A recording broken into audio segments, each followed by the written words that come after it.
imenso prazer que nós apresentamos a professora doutora Rosana, estudante da nota Jafelice, possui graduação em licenciatura em matemática pela Universidade Estadual Paulista Júlio de Mesquita Filho, mestrado em matemática pela Universidade de São Paulo, doutorado em engenharia elétrica pela Universidade Estadual de Campinas.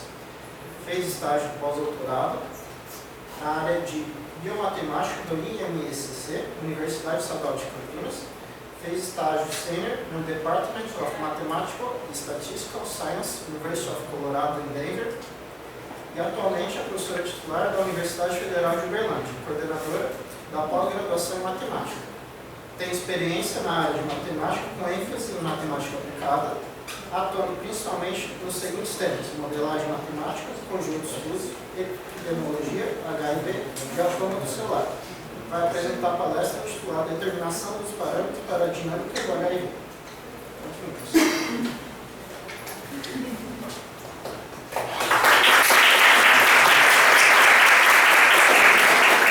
Vocês merecem uma salva de palmas depois de ter acompanhado a turma, viu? Só por isso, tá?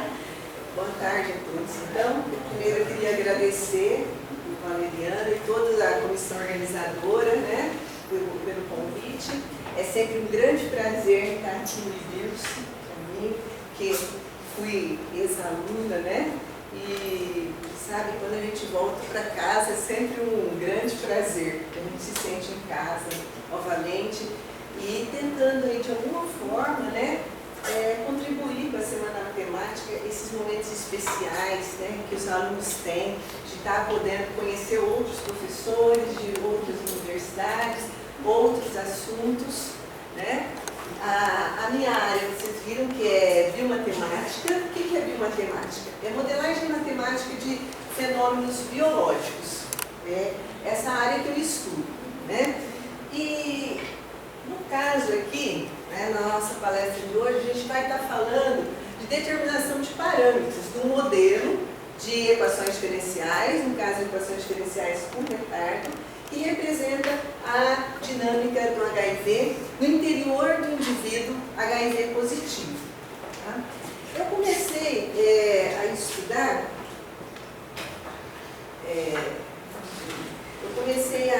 estudar, a dinâmica do HIV na minha tese de doutorado.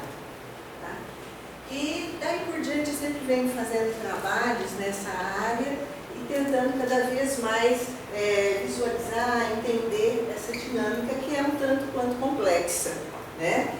Mas o que a gente pode estar fazendo aí? Bom, eu vou apresentar para vocês dois assuntos que vão nos levar a encontrar parâmetros de uma equação diferencial com retardo. Nós vamos estar falando hoje um pouquinho da teoria dos conjuntos fuzzy, que é uma teoria relativamente nova, começou em 1964, 65, e também dessa dinâmica computacional que é autômato celular. Daqui a pouco vocês vão ver o que é isso. Autômato celular é o seguinte: você simula computacionalmente uma vida artificial. No caso, a gente simula a corrente sanguínea de um HIV positivo, onde vai ter células do vírus, né, do HIV, células do linfócito T, do tipo CD4, não infectadas, que é o linfócito que o vírus ataca ao entrar na corrente sanguínea, também infectadas, e um linfócito que chama linfócito T citotóxico, que ele tenta combater as células infectadas pelo vírus. Tá? Então vocês vão, na verdade, estar visualizando essas ferramentas matemáticas. Então nós vamos começar falando um pouquinho aqui, né, da AIDS, né? Todo mundo tem uma ideia geral, né, que ela é causada pelo HIV, que exatamente faz o que o HIV? Ele vai atingir exatamente a imunidade do indivíduo, certo? E aí, por isso que o indivíduo, às vezes, com uma gripe, começa a ter uma pneumonia e assim por diante. Tá? E por que é interessante a gente estar estudando, né, essa modelagem? Quando a gente fala em modelagem matemática, a gente procura assuntos de interesse da população, assuntos que a gente gosta também, que tem a ver, que de alguma maneira tenta contribuir, né, para a população. A gente sempre pensa dessa forma. Aliás, como a gente vai ver, modelo é modelo. Modelo nunca é real. O que a gente tenta fazer? Cada vez mais tenta se aproximar da realidade, mas é sempre modelo matemático, tá? Então aí, olha, no caso, olha só como os números estão aqui em 2017, né? 3,7 milhões de pessoas estão vivendo com HIV. 1,8 milhões foram infectados em 2017, certo? E 21,7 milhões têm acesso às terapias antirretrovirais. No caso do Brasil, eles têm acesso e essas terapias antirretrovirais são gratuitas. Tem os postos, né, onde as pessoas são... eles têm uma assistência especial, os HIV positivos, e tem exatamente os exames gratuitos e os antirretrovirais. Tá? Bom, então qual vai ser o objetivo da nossa palestra? Vai ser exatamente mostrar a evolução, né, desse linfócito T do tipo CD4, infectado pelo HIV, e quando ele tem tratamento, porque isso é que está interessando mais hoje em dia, né? Porque a gente, principalmente no Brasil, eles têm tratamento com os antirretrovirais. Para isso, a gente vai estar utilizando, primeiro, o autômato celular, que eu disse para vocês, e um sistema baseado em regras fuzzy. Tudo isso parece muito novo, eu acredito, para vocês. Alguém já ouviu falar em teoria dos conjuntos fuzzy? Não? Valeriano já. Coisa boa. Pois eu vou explicar um pouquinho para vocês já o que é a teoria dos conjuntos fuzzy, e ela vai ser, na verdade, ela tenta imitar a nossa forma de pensar. Ela faz parte da inteligência artificial. Quando a gente monta um computador, mecanismos para tentar representar de alguma forma a nossa maneira de pensar. Tá? E aí, utilizando essas ferramentas matemáticas, a gente vai tentar mostrar exatamente como é o comportamento desse linfócito T quando você recebe os tratamentos com os antirretrovirais. Tá? Bom, então agora aqui, nós temos uma ideia, isso é um esquema, né? Isso aqui é uma célula do linfócito T do tipo CD4. E aqui, ó, damos um exemplo de alguns HIVs. Por que os HIVs, quando entram na corrente sanguínea do indivíduo, ele procura essas células? Pelo seguinte, aqui, ó, em volta, tá vendo que tem esses desenhos aqui? São as proteínas de CD4. E o HIV, ele precisa dessas proteínas para se reproduzir. Entenderam? A reprodução do HIV, ela não é simplesmente ele por ele mesmo. Ele vai precisar dessa proteína para se reproduzir, então ele procura essas células. No nosso organismo todo, essas células aqui têm mais proteína CD4. Então ele procura essas células. Tá? E aí, quando ele entra aqui, que ele começa a se reproduzir, ele vai danificar exatamente a função do linfócito T do tipo CD4. O que esse linfócito faz no nosso organismo? Eu vou falar a grosso modo, tá? Qual é a ideia? Por exemplo, entra um germe, alguma coisa na sua corrente sanguínea, você está com alguma coisa, algum vírus.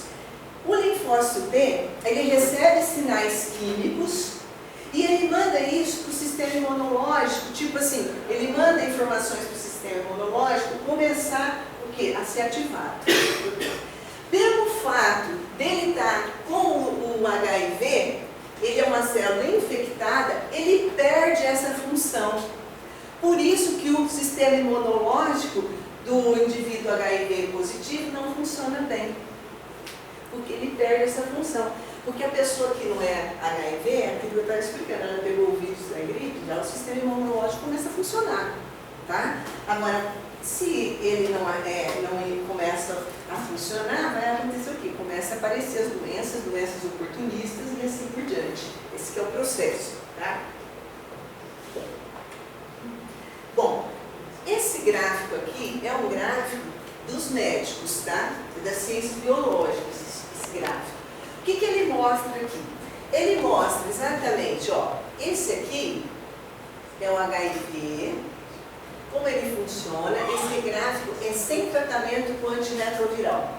Então aqui, esse início, ó, a pessoa foi infectada, mas ela tem um período de incubação. Nesse período, então, ela não sente sintoma nenhum. Simplesmente ela tem o vírus, mas ela já pode contaminar, tá? Só que ela não está sentindo sintoma nenhum. Depois, ela tem esse período aqui, ó, de infecção aguda, onde o HIV sobe muito. Nesse momento aqui, acontecem muitos sintomas, às vezes emagrecimento, diarreia, uma série de coisas aí, nesse momento. Depois, ele passa por uma fase, ó, isso é de maneira geral, tá, gente? Uma fase assintomática, que é de uns 10 a 12 anos, e depois uma fase que vai para sintomática, onde realmente é a AIDS. Porque se HIV positivo não significa que a pessoa tem AIDS. São coisas diferentes. Ela tem HIV, mas se ela não tiver doença oportunista, ela não tem AIDS. E por que isso aqui acontece em um determinado momento? Porque esse aqui, ó, é o gráfico do linfócito T do tipo CD4, aquele que vocês viram que o HIV contamina. E chega uma hora, tá vendo o que acontece com ele se não tomar remédio? Ele cai e o vírus sobe e aí ele realmente tem AIDS. Mas por que acontece isso? Em geral, a produção do vírus é 10 a 10ª por dia. E do linfócito é 2 vezes 10 a 9ª. Então chega um momento que ele vai ganhar parada e começa a ter realmente AIDS aqui, não tem jeito. E o CTL é aquele linfócito que eu falei para vocês, que ele começa a tentar inibir as células infectadas do CD4, porque são essas células que produzem o HIV. Então ele começa a tentar inibir, e aqui, por exemplo, ele está caindo porque ele também não está conseguindo fazer mais nada, está com muito vírus e ele cai. Isso é sem tratamento. Esse é o gráfico dos médicos, certo? Bom, lá no HIV, vocês viram aquele esquemazinho azul? Tem 3 proteínas lá. Ele tem a transcriptase reversa, a integrase e a protease. Ele tem exatamente essas 3 proteínas. E como que os antirretrovirais funcionam? Ó, eles funcionam assim. Por exemplo, você tinha lá célula de CD4 e tal, os receptores, e você tinha aqui o HIV, certo?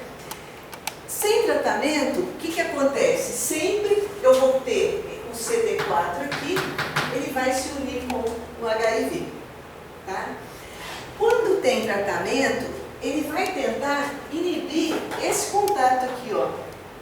Não é tipo, encontrou, já pronto, contaminou.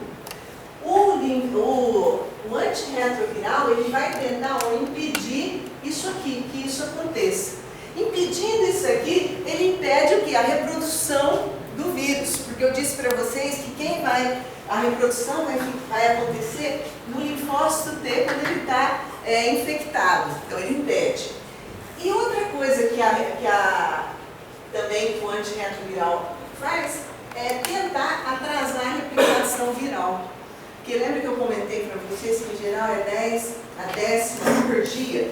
É muito alto. Então ele tenta fazer o quê? Impedir que se reproduza tão rápido. É isso que o antirretroviral faz. Tá certo? Bom, deu para ter uma ideia da parte biológica? Quando a gente vai estudar fenômenos biológicos, né, sempre você vai ter que começar, você quer fazer matemática, você quer fazer modelo, então você tem que estudar um pouco a biologia das coisas, o que acontece, conversar com os especialistas da área, tá certo? Por exemplo, em vários momentos dos meus trabalhos, eu tenho que conversar com um médico, tá? Com um especialista, para ele passar as informações, para ele explicar como a gente deve fazer a modelagem. Okay? Bom, aí esse modelo, tá? É do Hertz, 1996. E já vocês vão entender por que esse modelo é bom e por que ele é tão utilizado até hoje, tá? Olha só, vou explicar aqui para vocês aquilo que nós vimos lá na parte biológica. Vamos começar. Derivada, todo mundo sabe que é derivada, que é a taxa de variação, beleza. Então, dN dt. O N para mim são as células não infectadas do linfócito T, certo? Não infectadas. O I vai ser as infectadas, aquelas que têm o HIV. O V é o vírus livre e o linfócito T, do tipo CD4, é o Z, aquele que vai combater as células que estão infectadas. Tá certo? Bom, e como que a gente então vai entender essas equações, o que isso significa? Olha, esse R aqui, está vendo que não tem nenhuma variável, porque as variáveis são o N, o I, V e o Z. Não tem nenhuma variável multiplicando, ele é uma constante, certo? Essa constante é a quantidade das células não infectadas que são produzidas aqui na medula todos os dias, certo? O linfócito T do tipo CD4, todos nós produzimos todos os dias, tá certo? Ele não tem nada a ver com anticorpo, nada disso. A gente produz. Então ele considera como uma constante, tá? Esse A é um parâmetro, é um número. E o N é a variável. Isso aqui está significando a mortalidade. Ó, pensa que o A fosse 2, ok? E o N é o número, então ele tá morrendo 2 células não infectadas por dia. Entenderam? O A é um número. Esse beta é a taxa de infecção. Por quê? Matematicamente, isso aqui, ó, que foi o encontro do N com o V, esse encontro aqui, matematicamente é representado pelo produto. Por isso que apareceu aqui, ó, N vezes V. Esse produto representa a ação de massas. Então, tá. E o beta é a taxa de infecção, que ele considera que ela depende do tempo, tá vendo? Beta de T. Quer dizer, ele está considerando a partir do tempo. Ah, hoje, por exemplo, teve uma taxa de infecção, amanhã pode ser outra, assim por diante. Então, ele depende do tempo, beta de T. E aqui, agora nós vamos para as células o quê? Infectadas. Gente, se aqui era não infectada, uniu com o HIV, ela se tornou uma infectada, ela sai daquele compartimento. Por isso, esse modelo é um modelo compartimental. É como se você pensasse em caixinhas, tá certo? Aqui tem o N, aqui tem o I, como se fossem caixinhas. Então, ele encontrou com o HIV e agora ele se tornou o quê? Infectada. Por isso que ali, ó, o sinal é negativo. Saiu daquele compartimento. Nas equações diferenciais, é sempre essa ideia, né? Quando é positivo, está entrando, é compartimental. Quando é negativo, está saindo daquele compartimento. Aí ele saiu daqui e ele veio para cá. Tá? Tá vendo aqui? Beta, N, V. Vocês devem estar estranhando que agora aqui tem um T menos tal, tá vendo? Aqui, N, T menos tal. Sabe o que esse tal representa? Isso aqui representa o seguinte, um retardo. Por quê? Será que no mesmo instante que ele saiu daqui, ele já passou para cá? Demora um pouquinho, entendeu? Então, tipo assim, quanto dessas células ainda estão vivas nesse intervalo de tempo? Está entendendo? Esse tal representa isso, um retardo. E esse retardo, ele pode depender de várias coisas. Eles podem ser um retardo intracelular, que depende do momento que a célula foi infectada até ela produzir umas novas partículas de vírus, e também ele tem um retardo farmacológico. Quando vocês tomam um remédio, é na hora que faz efeito? Não, exatamente é isso que ele está querendo falar. Olha, não é no mesmo momento.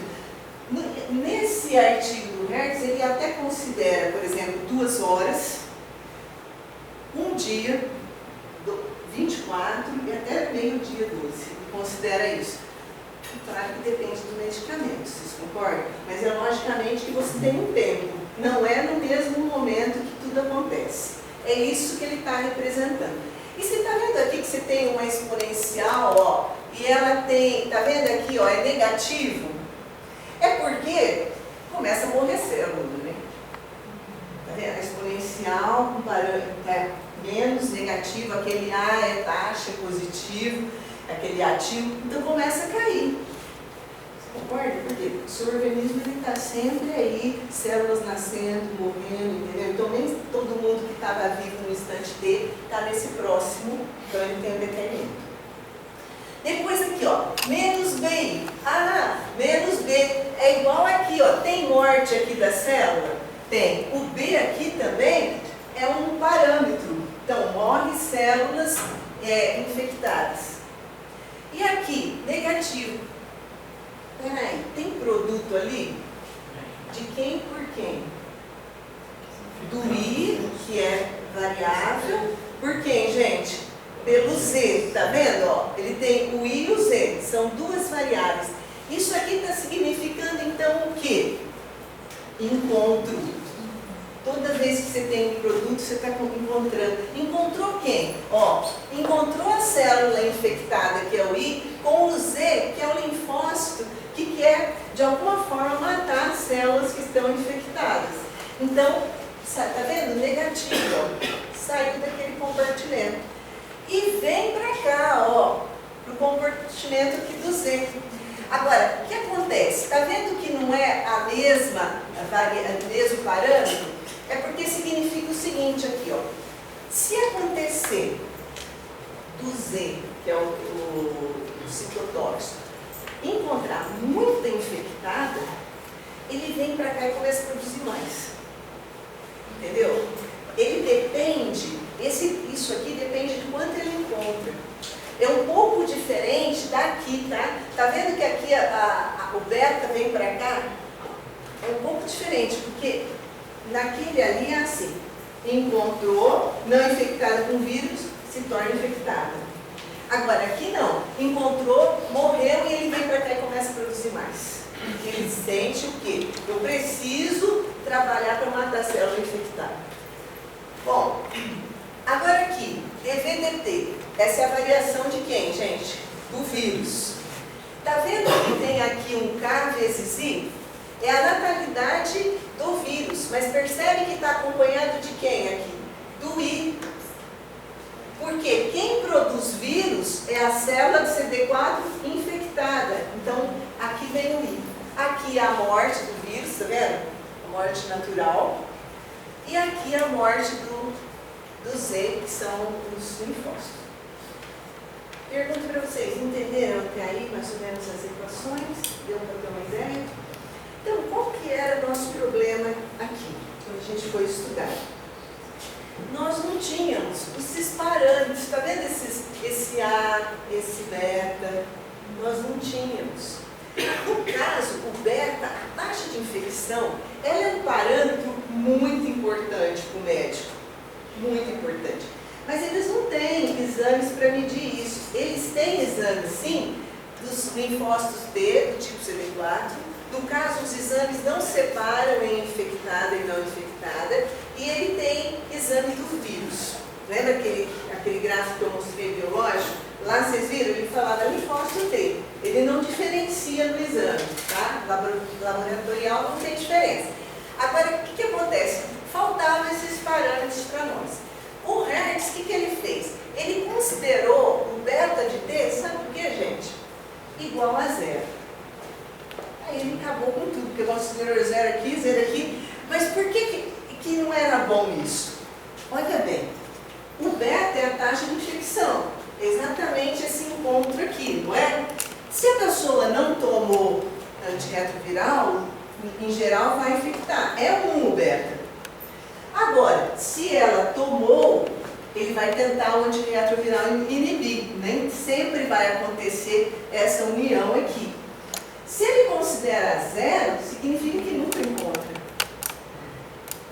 E até agora a gente não tem medicamento para HIV, para AIDS, que seja resolvido e que não tenha mais a doença. Entendeu que o beta ser zero não é bom? Que o beta significaria zero, acabou a doença. Então nós queríamos encontrar esses parâmetros e nós não tínhamos como fazer isso. Essas coisas eu já comentei, né? Aí nós começamos a bolar umas ideias. Nós tínhamos um autômato celular, que eu estava comentando com vocês, que é uma simulação computacional, onde vai ter exatamente aquelas quatro tipos de células, a não infectada, a infectada, o HIV e o Z. E nós começamos a pensar assim, ó, eu vou criar um sistema baseado em regras fuzzy, que faz o seguinte, que a minha entrada é adesão ao tratamento. O que é adesão ao tratamento? O paciente toma os remédios corretamente, todos os dias, isso é adesão ao tratamento. Dificílimo para HIV positivo. Por quê? Porque tem muitos efeitos colaterais. O problema da adesão ao tratamento é esse, porque a pessoa se sente muito mal e tal, e aí ela desanima de tantos efeitos colaterais que ela tem. Então, potência do medicamento. Na literatura, em geral, eles falam que é de 0,8, 80%, a 90%, 95% que é a potência do medicamento. Nós consideramos de 0,8 a 0,9. E aqui, ó, porcentagem das células CD4 que vão ser infectadas. Por quê? Porque se a gente tem tratamento, não é um mais lá, né? Pode ser que seja metade, pode ser que encontre e infecta 0,2, 20% do que você... Entendeu? Eu não sei quanto. Então, e período de replicação. Porque lembra que eu comentei que ele replica muito rápido? Então a ideia é que ele replique mais devagar. E a gente falou, nós vamos montar toda essa ideia computacional e vamos tirar os parâmetros do sistema de equações diferenciais a partir dessas informações do autômato celular. Essa que foi a nossa ideia. Entenderam, então? Então, vamos montar isso primeiro. Vocês ainda não sabem o que é isso, vou explicar para vocês. Depois, o autômato e o sistema. Bom, aí, vou comentar um pouquinho aqui o que é um conjunto fuzzy. O conjunto fuzzy, a ideia é a seguinte. Quando você tem um conjunto clássico, por exemplo, eu tenho aqui um intervalo. Eu tenho um intervalo A. A função característica dos pontos aqui que estão nesse intervalo vão ser 1, sistema, não é isso, gente? E 0, quem não está em A. Concordam que é assim a função característica? É a lógica do verdadeiro ou falso. No primeiro ano da faculdade fizeram tabela de verdade, né? Lembram disso? E ficavam fazendo verdadeiro ou falso, verdadeiro ou falso. Pois é, agora chega uma pessoa que fala que não é só verdadeiro ou falso. Ixi, vai complicar minha cabeça agora, né? É isso mesmo. Então, a partir de 1964, Lógica Zadé falou, bom, estou achando que isso aqui não está muito bom. Por quê? Porque tem conjuntos que não têm fronteiras tão bem definidas dessa forma, como está aqui. Então ele começa a amenizar fronteiras, ó. Então de repente coloca uma gaussiana, uma triangular. Então a minha função agora, que a gente chama função de pertinência, varia no intervalo 0,1. Tá vendo aqui, ó? Varia no intervalo 0,1, ao invés de só ser 0 ou 1. Essa que é a história. E aí, ó, você pode começar a pensar dessa maneira aqui, ó, por exemplo. Aqui, no caso, é aquele retardo que a gente estava comentando. Meio-dia, 12 horas, ó, 0,5 tendo pertinência 1. Aqui, no caso, um dia, eu tenho pertinências aqui também e vai chegando em 0. Quer ver um exemplo que vocês vão entender bem? Vamos pensar no conjunto das pessoas altas. Tá? Fala pra mim, o que você acha que é um conjunto de pessoas altas? Ah, boa, para ela é todo mundo. Fala que todo mundo é alto, né? Tá certo. O que vocês acham que pode ser o conjunto? A partir de quanto você fala que é uma pessoa alta? Depende do sexo também, né? Ah, então vou chutar, né? Pode ser 1,80? Nossa, é bem alto mesmo, né, gente? Já Então, tarde, ele está dizendo assim, ó. Beleza. Ele está falando assim, ó. A partir de 1,80 é o conjunto das pessoas altas. Então eu vou colocar grau de pertinência 1 no conjunto das pessoas altas a partir de 1,80. Agora eu pergunto, vocês acham que esse conjunto aí de 1,80, quando você acha que você poderia começar a dar grau de pertinência para ser uma pessoa alta?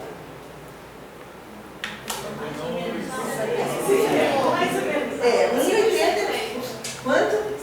Ela falou 1,70. 1,70 tá bom, gente? Tá? É, 1,70, né? Sabe o que eu faço aqui na teoria fuzzy? Eu falo assim, eu vou fazer assim, ó. Por exemplo, eu vou considerar, a partir de 1,70, graus de pertinência para o conjunto das pessoas altas. Então, se alguém falar, eu tenho 1,79, eu vou dizer, você tem 0,9 pertinência para o conjunto das pessoas altas. Entenderam? Nos clássicos, quanto que essa pessoa de 1,79 ia receber lá na função característica? 0. Porque ela tinha 1,80, era alta, aí 1,79, 0 para ela. Não gostaram, né? Ninguém quer ficar com 0, você quer ficar com uma nota menos 0. Então, é isso. Entenderam a ideia dos conjuntos fuzzy? Ele começa a dar grau de pertinência para situações desse tipo. Imagina um fenômeno biológico, tanto que isso é bom. Entenderam? Porque tem tanta incerteza, né, dos fenômenos biológicos, então modelar fenômenos biológicos com a teoria fuzzy é muito bom. E isso a gente percebe. Bom, deu para entender, né? Então vamos em frente, senão não vamos acabar. Aí, aqui, ó, por exemplo, lá eu estava fazendo o conjunto das pessoas altas, eu podia desenhar ainda as pessoas baixas, o meu conjunto, as pessoas com uma estatura média, assim por diante. Aqui esse desenho está mostrando isso com a temperatura. Olha como a teoria dos conjuntos fuzzy tenta agir exatamente como nós pensamos. Tenho certeza que quando você for tomar café hoje, você pegou lá o café e foi colocar, às vezes você falou, nossa, está quente. Aconteceu isso. Às vezes você não sabe quantos graus está, mas você tem clareza do que é quente, você tem clareza do que é frio. Entenderam? Então é isso que a gente faz, a gente tenta escrever matematicamente essa forma de pensar. Então aqui, por exemplo, imagina que aqui vai de 0 a 40 graus e o 20 seja aqui. Eu estou dando pertinência 1 para a temperatura média, tá vendo? Aqui, digamos que fosse 10 graus aqui, até 10 graus eu estou dando pertinência 1 para baixo. Depois começa a diminuir o grau de pertinência para baixo. E logicamente tem intersecções, certo? Tem intersecções. Então a gente tem um sistema baseado em regras, que é aquilo que eu falei que a gente usa lá no autômato celular. O que é um sistema baseado em regras? Você faz isso aqui, essa entrada, exatamente aquilo que vocês estavam fazendo comigo ali da altura, tá? Pega lá, no caso a temperatura de 0 a 40, fica dividindo o que é baixo, o que é médio, o que é alto. Isso é fazer a entrada. Depois você tem a base de regras, que é um se então. Exemplo, se o tomate está vermelho, então ele está maduro. Tá? Se a carga viral do indivíduo HIV positivo é baixa e o linfócito T é alto, então significa que ele tem baixo risco de ter AIDS. Entenderam a ideia? Você monta as bases de regras e essa base de regras é quem fala para você essas coisas é o especialista. Tá? Você pode fazer assim no bom senso, mas quem diz para você isso está correto, isso não está bom, é o especialista. E depois você tem uma máquina aqui diferente, que eu não vou entrar em detalhes, e tem a defusificação. A defusificação eu volto no número real. E a defusificação, eu acho que quem já viu o cálculo, talvez 2, 3, lembra do centro de gravidade. Alguém já estudou? É parecido aqui, ó, tá vendo? É exatamente isso. É um quociente de uma integral entre uma determinada região, entre seus valores de x e multiplicado pelo grau de pertinência.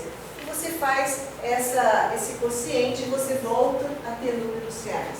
Então você vai falar, nossa, começa real, vai para fuzzy e depois volta a real. Pois é, nós vamos fazer isso mesmo. Por quê? Porque a gente tem estudos que mostram que quando você leva a incerteza mais tempo no modelo, é muito melhor, no sentido que você incorpora muitas informações que antes você não conseguia incorporar. Tá? Bom, o autômato celular eu comentei com vocês, que ele é uma simulação. O autômato celular começou desde 1950.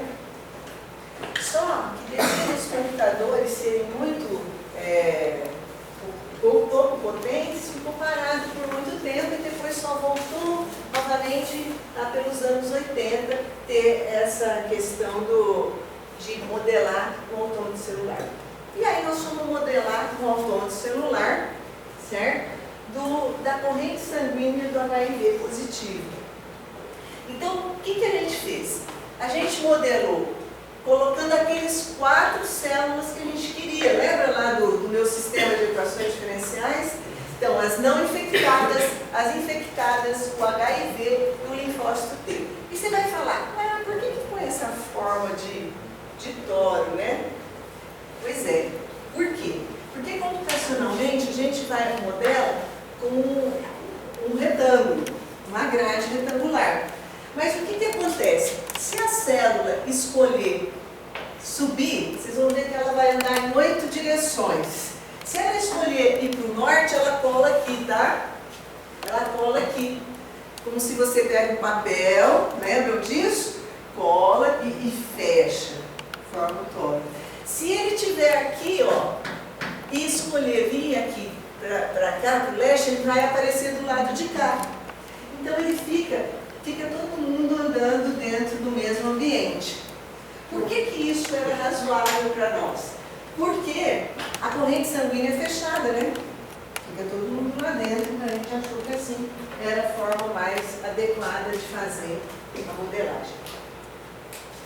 Aqui mostrando as 8 direções que as células vão andar, certo?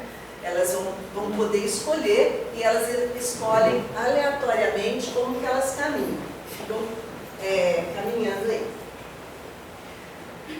O autômato, nesse caso, vai ser um retângulo, no caso, 101 iterações. Agora, como que a gente faz então? Porque ele tem tratamento. Aí vai sair lá daquele, lembra quando eu falei que vai ter assim, porcentagem de saída de quanto vai infectar? Ele faz assim, ele conta toda a célula que está, a célula não infectada e o vírus próximos, ele conta em toda a matriz, conta todas. Tipo assim, imagina que tem 10 que estão pertinho, que poderiam infectar. E digamos que a porcentagem que sai de lá do CD4 é 0,4. Então ele só infecta 4. Entendeu? As outras ele não infecta. Para representar, de alguma maneira, o remédio, né, computacionalmente. E também ele demora mais para se reproduzir. Então aqui aí um exemplo, agora que nós vamos ter, se a adesão no tratamento é alta, olha, o cara toma remédio certinho todo dia, ele é um paciente excelente, todos os médicos querem esse cara, tá? E depois, do medicamento é alta, a porcentagem de células, olha lá, infectadas é o quê? Baixa. E o período de replicação é pequeno, certo? Por que é pequeno? Porque ele está com a adesão alta e a potência alta, então o período vai ser pequeno. E assim por diante. Aí aqui, ó, gente, é feito igual vocês viram naquela hora. De 0 a 1, adesão ao tratamento. Potência de medicamento de 0,8 a 0,9, certo? E é dividido em todas essas faixazinhas. Período de replicação de 5 a 16. O 5 seria baixo, né? Isso aqui seria um cara que não recebeu tratamento e até 16. Agora, se você me falar assim, por que você pôs 16 ali? Isso é fácil de encontrar? Dificílimo, tá? Por quê? Porque a gente, quando ia montando o autômato celular, a gente ficava contando as células, né, no computador e tinha que ter um comportamento parecido com aquele que vocês viram do biológico. E para acertar isso não era simples. E a porcentagem, está vendo que vai de 0,1 a 1, a porcentagem de infecção? Por que não pode ser 0? Senão sarou, né? Nunca mais não tem mais AIDS, não tem mais HIV. Entenderam? Então começou em 0,1. E aqui, então, é um exemplo de um indivíduo que ele tem adesão ao tratamento 0,29, não toma muito bem, então, os medicamentos, e a potência do medicamento é 0,9, a porcentagem saiu aproximadamente 0,7 e a replicação aproximadamente 9. Pois é, agora, como faz? Bom, depois mostra no final, tá? É porque o computador aqui quer mostrar agora? Mostra então, é porque, deixa eu já explicar o que vai acontecer. Esse é o autômato, é que o computador aqui clica na hora e abre. Então, aqui o vermelho vai ser a corrente sanguínea, os azuis são os não infectados, os verdes são os infectados, o preto é o vírus. Então, quando o preto vai infectar o azul, ele se torna um verde. Entenderam? Porque aí ele muda de cor. E o branquinho é o Z. Pode mostrar, então. Ele vai mostrar como funciona, né? O videozinho. Está ali em cima. Pode ser. Qualquer um agora. Porque... Então, ele é rápido, né? Mas é isso que está representando. Tem muita regrinhas aí dentro. E mais uma vez, né? Pode pôr mais um. Esse aí é um que tem menos vírus, tá vendo? Era um que eu ia mostrar depois, mas tem menos vírus, menos preto. Então significa que esse cara aqui, ele toma os medicamentos bem e tal, tá? Volta para os slides. Entenderam a ideia, então, aí? Quer dizer, aquilo ali é um autômato celular funcionando e vai mostrar exatamente o que? Aqui seria os 3 que eu ia mostrar para vocês. Então, daqueles indivíduos, ó. Um é um cara que adere ao tratamento, 0,1. Aqui é um médio e aqui é um que adere muito bem ao tratamento e toma potência de medicamento 0,9. Faz tudo bem e aí você teria as saídas, tá vendo? O período de replicação desse é 16.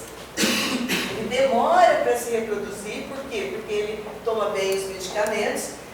A porcentagem de células infectadas só 0,1, quer dizer, esse aí é o cara ideal, certo?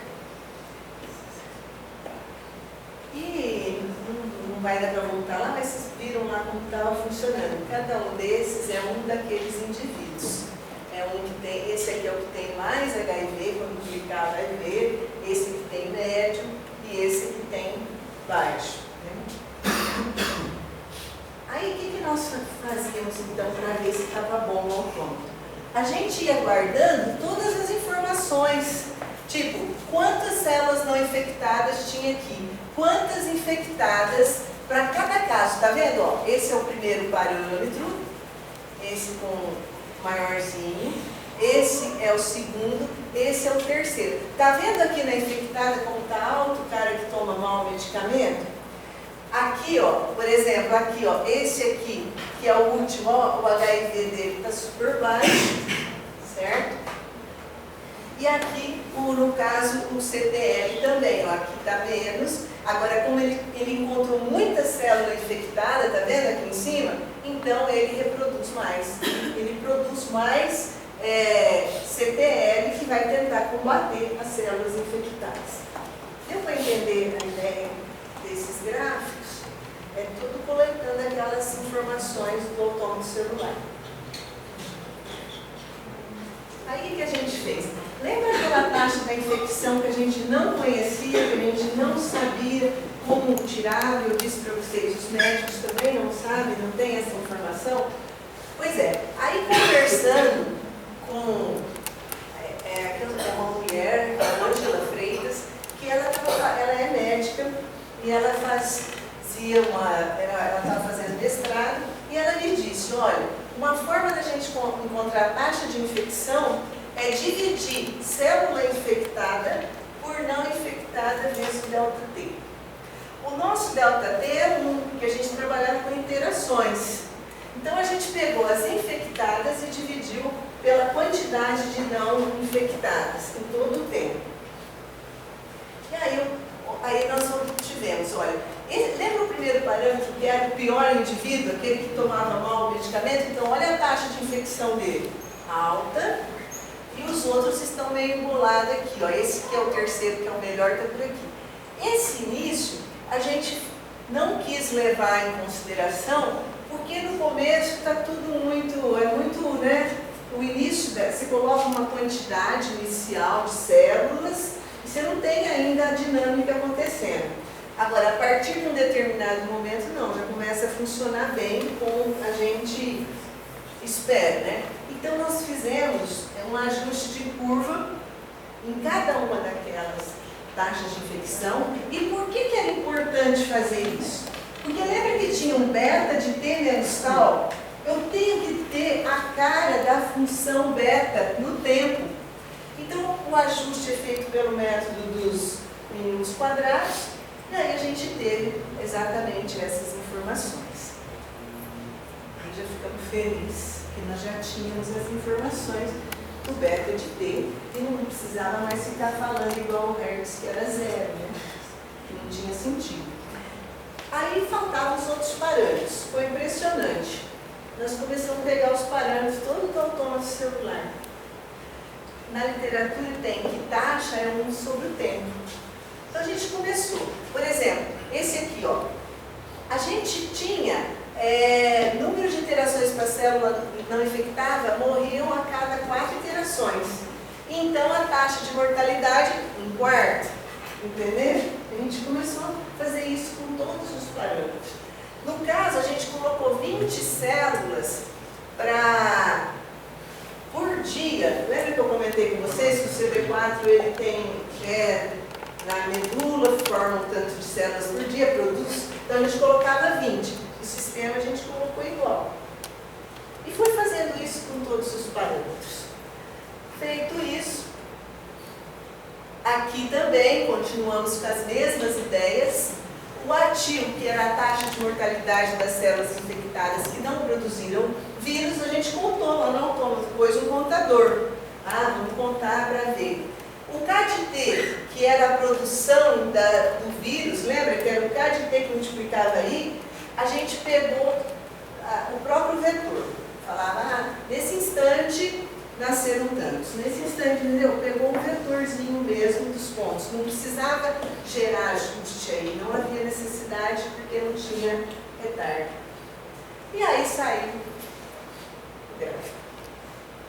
Se vocês observarem, olha, lembra do CD4 que ele vinha assim e tal? Depois ele decaía. Mas o nosso não vai decair, porque o nosso tem tratamento. Não é daquele que eu dizia?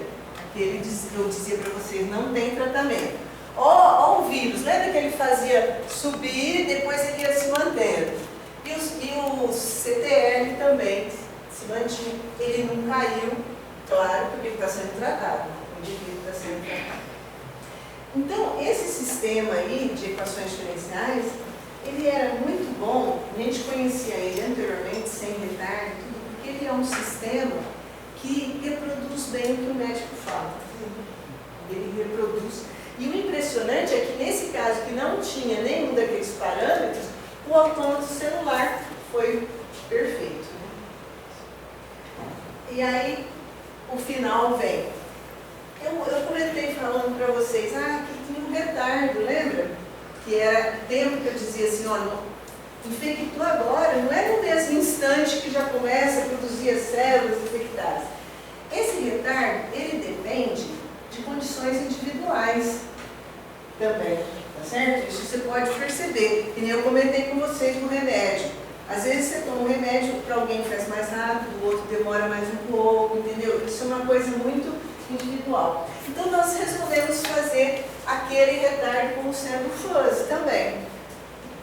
Por quê? Porque a gente falou, olha, isso aqui não é bem só assim, 0,5, pode ter grau de pertinência aí. E o que vocês vão ver agora, o que eu vou fazer para vocês, é uma solução fuzzy. O que é uma solução fuzzy? Vocês, aqui, alguém já estudou a equação diferencial? Quando você resolve a equação diferencial, né, estou supondo que está nas condições de teoricidade, tudo certinho, sai uma solução.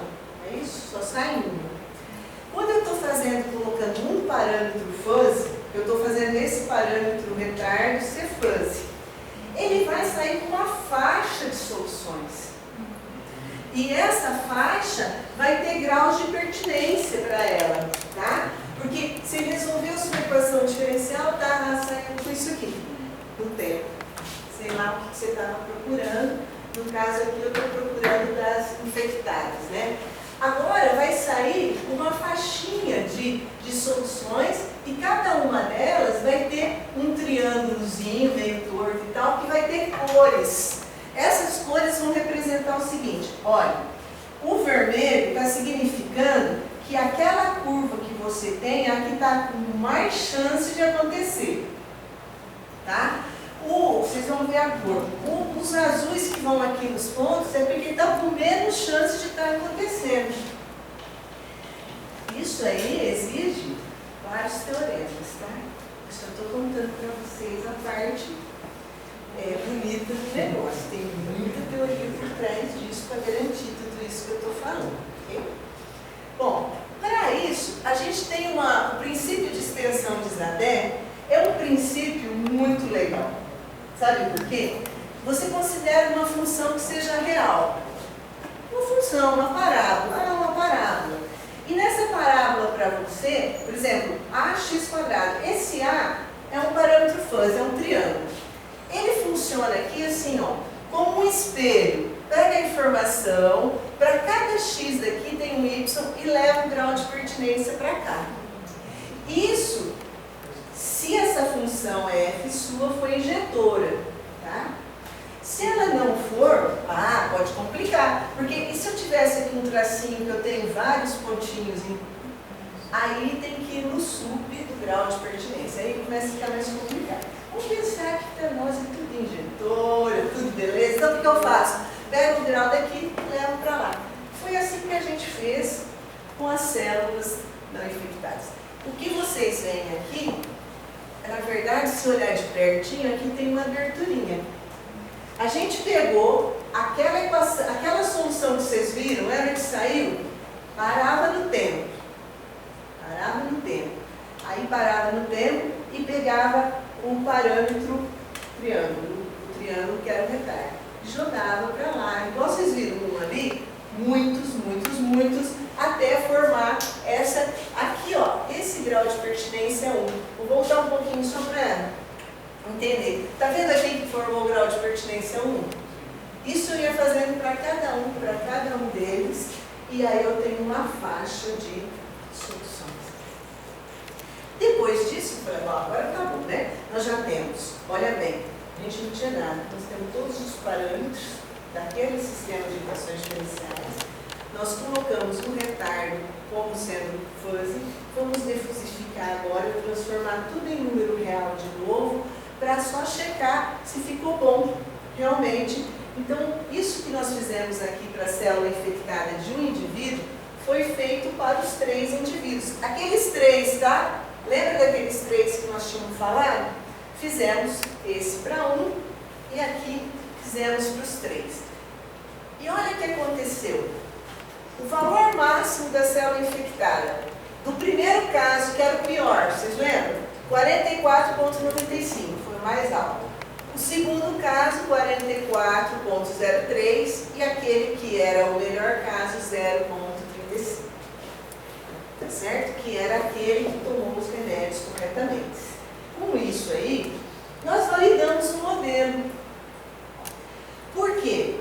Modelagem matemática é isso. Você olha para um problema da natureza, do físico, químico, o que você quiser, escreve matematicamente por equações diferenciais, por tantas outras ferramentas que você tem, resolve e no final tem que validar. O que é validar? Tem que mostrar que foi correto, que está de acordo com a literatura, que está de acordo com o que os médicos falam e assim por diante. E aí, nós tivemos essas respostas que eram do interesse também do médico e aí da saúde. Logicamente que é muito difícil você mudar uma realidade. Isso é a última fase da modelagem. A última coisa é assim, agora eu mudo uma realidade dependendo do modelo matemático. Por que é difícil? Imagina um paciente, né? É muito complicado você ficar colocando isso. Então, esse aqui é a referência daquela Ângela, aquela moça que eu falei, a médica, que nos ajudou naquela questão. Esse é o Hertz, que usava o beta igual a 0. Esse aqui foi um trabalho que a gente fez no primeiro do autômato celular. E esse foi quando a gente pegou a segunda fase, né? Pegou os parâmetros a partir daquele do autômato. E esse também, nós usamos também esse artigo porque ele trabalhava o retardo como uma distribuição de probabilidade. Então, a gente ficou lendo um pouco para fazer o nosso meio tempo.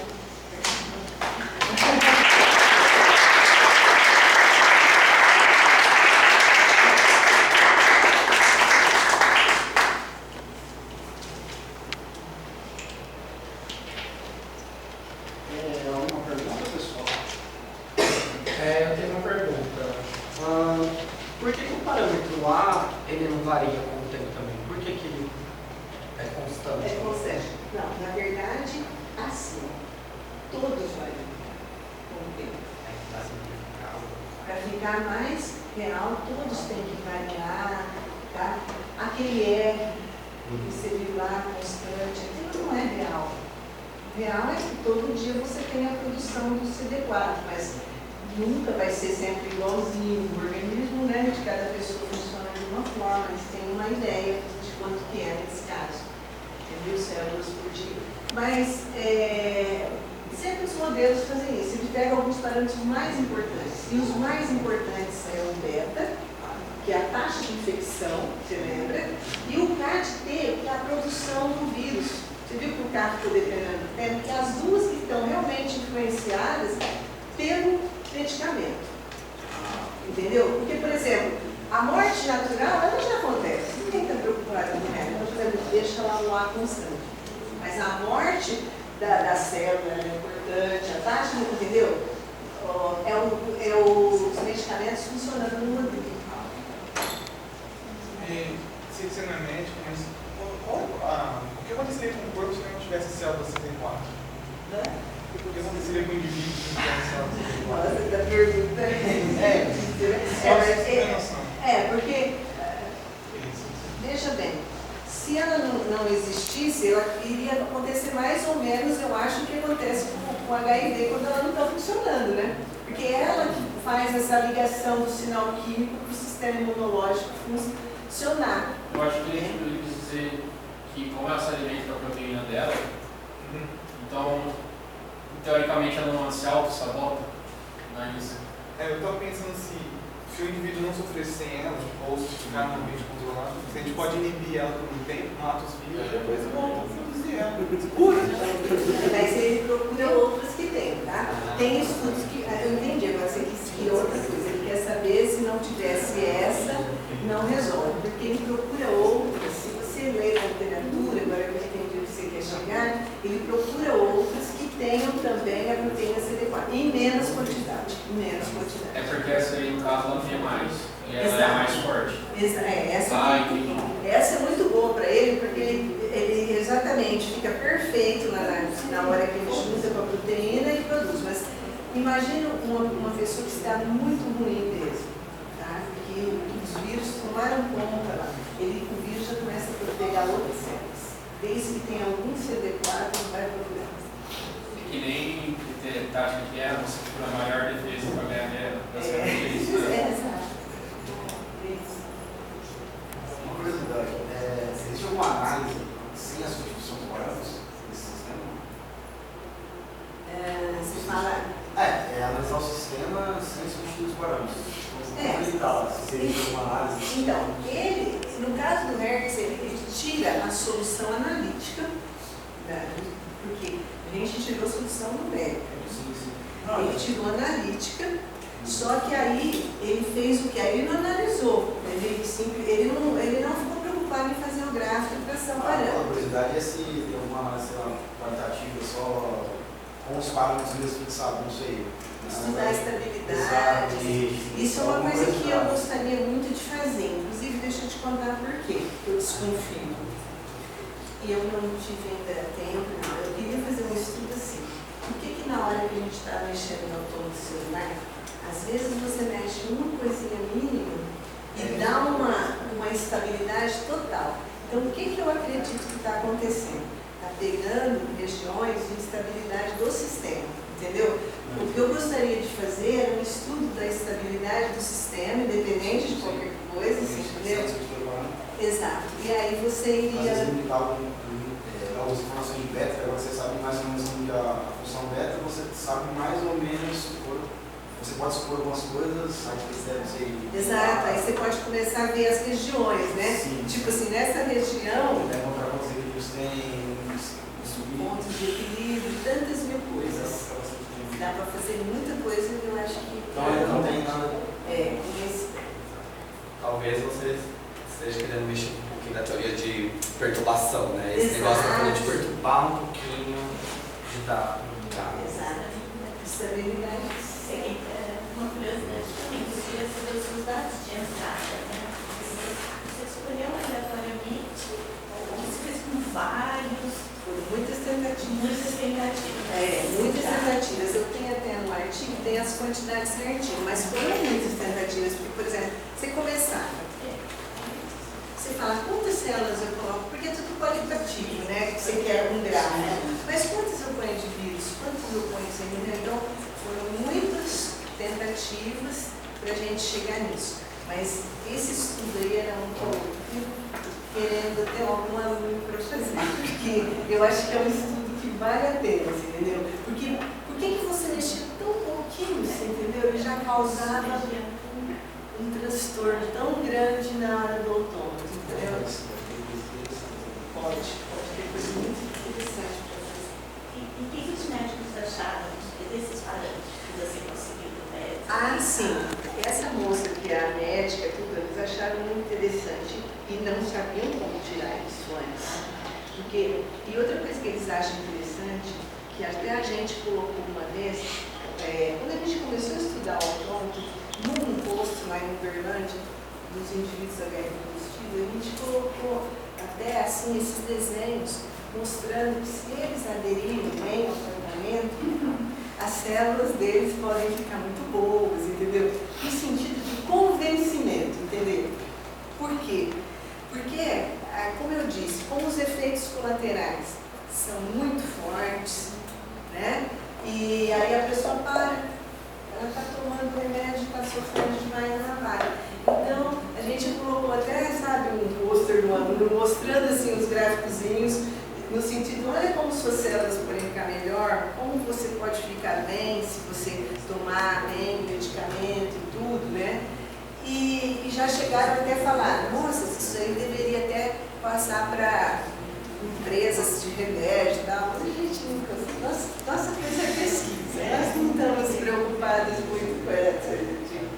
Nós queríamos muito que se os pacientes enxergassem isso, né, no trabalho para convencer. Eu acho que isso é bem bacana e fazer esses outros estudos que eu acho que valem a pena do sistema. É isso. Tá? E posso só fazer uma propaganda? Nós estamos com o nosso processo seletivo lá em Uberlândia aberto, viu? Para o mestrado lá. De repente, se alguém tiver interesse, eu sei que tem aqui, mas a gente tem que fazer muito bom de ver lá melhor. Essa primeira fase do nosso processo seletivo é pela prova extramuros, que já foi, mas em dezembro abre-se pelo outro processo, que é prova de análise de álgebra linear, em janeiro, tá certo? Se interessarem, estamos lá. Quiserem ir para lá, estudar modelagem matemática e equações. Só uma pergunta, desculpa, em que você programou? O que você estudou? Foi tudo no MATLAB. Dá para fazer hoje no Workday, mas é que como eu comprei o pacote, viu? Não é. Eu vou dar uma procurada aqui, a gente está ensinando Silab e tem gente que aprende sim. É assim, de boa, né? Silab é bem, exato. MATLAB. Mas não tinha realmente, mas dá para fazer, né? Todos esses programas dá, Apesar que a história do Beto do A0, eu achei que era um artigo bem antigo, de 80, uma coisa, não sei, né? Pois é, você vê. Poxa, agora ele procurando a solução analítica, acho que está explicado. Pode ser. Ele fez uma simplificação. Não, na hora que nós encontramos isso aí, você entendeu? Foi assim, né? Eu comecei a estudar esse trabalho, foi no meu pós-doutorado, porque foi assim, no meu mestrado eu estudei equações diferenciais com retardo. No doutorado eu estudei equações EDO, mais com Froese. E aí, no pós-doutorado eu quis voltar, estudar as equações com retardo usando Froese. E fui, assim, procurando um trabalho, assim, o que eu poderia fazer sobre isso? Eu achei o dele, né? E aí eu comecei a ler tudo. E quando eu vi aquele Beto do A0, não dá, né? Então aqui tem um caminho para a gente fazer o trabalho. É que analítico não dá. Mas ele tem que fazer numérico. Analista nem achar necessidade, só. Mas está no linear, você conversa com A0, a equação fica linear. Aí acabou tudo legal, né? Aí naquele primeiro momento a gente fez apenas um estudo também, com retardo, com outras coisas do modelo. E eu sempre fiquei com vontade de pegar no autônomo. Aí em 2015 que a gente fez esse trabalho, bem depois. Inclusive, meu pós-doutorado foi em 2008, mas aí eu fiquei na cabeça, eu quero voltar naquilo e usar um autômato para ver se eu consigo os parâmetros. E realmente funcionou bem.